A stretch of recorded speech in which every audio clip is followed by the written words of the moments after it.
Welcome to the Learning Pines YouTube. We hope this video helps. You start now, park level, ignition off, then lift the wiper arm away from the windscreen and hold it. First, you must identify the arm type, standard hooked arm or flat beam, because removal differs. Once done, use a small flat tool to depress the retaining clip on a hooked arm. On a flat arm, press the release tab. Make sure to support the blade so it doesn't snap back and crack the glass. Grip the joint and slide the old blade out slowly, noting orientation. Next, fit the replacement blade. Align the new connector with the arm exactly as the old one sat, because orientation matters for sweep and contact. Then slide the blade into the arm until you hear or feel a positive click. This click confirms the locking tab engaged.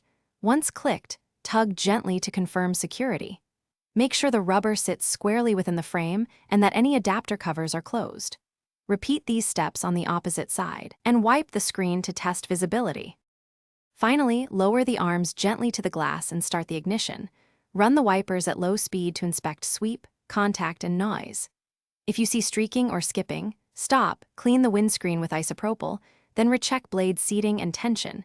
Improper fit or wrong length causes gaps. If the arm rests off-center, lift and reposition or carefully bend the arm back to correct alignment. If problems persist, the wiper linkage or motor may need professional attention.